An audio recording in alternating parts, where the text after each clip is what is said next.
एक बार शिव ने अपने तेज को समुद्र में फेंक दिया था। उससे एक महातेजस्वी बालक ने जन्म लिया।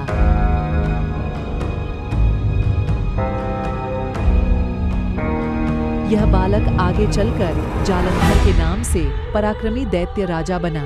इसकी राजधानी का नाम जालंधर नगरी था।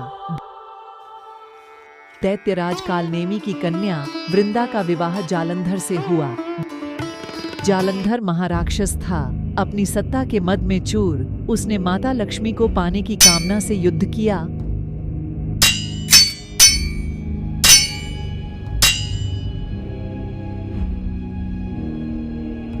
परंतु समुद्र से ही उत्पन्न होने के कारण माता लक्ष्मी ने उसे अपने भाई के रूप में स्वीकार किया।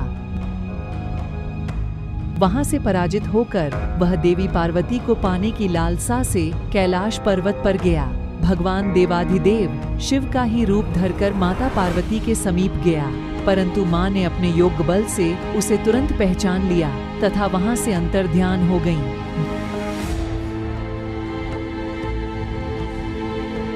देवी पार्वती ने क्रुद्ध होकर सारा वृतांत भगवान विष्णु को सुनाया। जालंधर की पत्नी वृंदा अत्यंत पतिव्रता स्त्री थी। उसी के पतिव्रत धर्म की शक्ति से जालंधर न तो मारा जाता था और न ही पराजित होता था। इसीलिए जालंधर का नाश करने के लिए वृंदा के पतिव्रत धर्म को भंग करना बहुत आवश्यक था।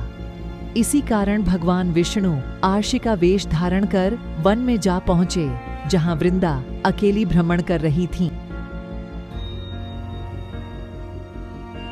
भगवान के साथ 2 मायावी राक्षस भी थे, जिन्हें देखकर वृंदा भयभीत हो गई। आर्षि ने वृंदा के सामने पल में दोनों को भस्म कर दिया।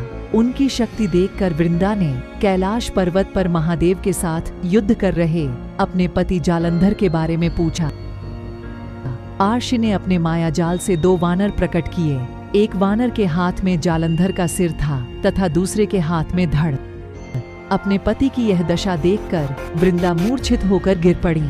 होश में आने पर उन्होंने आर्षि रूपी भगवान से विनती की कि वह उसके पति को जीवित करें। भगवान ने अपनी माया से पुनः जालंधर का सिर धड़ से जोड़ दिया, परंतु स्वयं भी वह उसी शरीर में प्रवेश कर गए। वृंदा को इस छल का तनिक भी आभास न हुआ। जालंधर बने भगवान के साथ वृंदा पतिव्रता का व्यवहार करने लगी, जिससे उसका सतीत्व भंग हो गया। ऐसा होते ही वृंदा का पति जालंधर युद्ध में हार गया।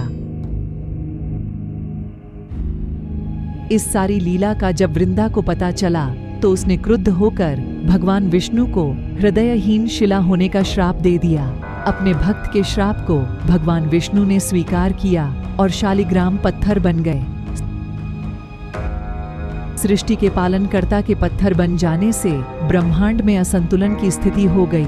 यह देखकर सभी देवी देवताओं ने वृंदा से प्रार्थना की वह भगवान विष्णु को श्राप मुक्त कर दे। वृंदा ने भगवान विष्णु को श्राप मुक्त कर स्वयं आत्मदाह कर लिया। जहां वृंदा भस्म हुई वहां तुलसी का पौधा उगा। भगवान विष्णु ने वृंदा से कहा, हे वृंदा, तुम अपने सतीत्व के कारण मुझे लक्ष्मी से भी अधिक प्रिय हो गई हो। अब तुम तुलसी के रूप में सदा मेरे साथ रहोगी।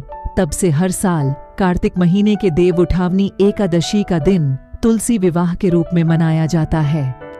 जिस घर में तुलसी होती है वहां यम के दूत भी असमय नहीं जा सकते।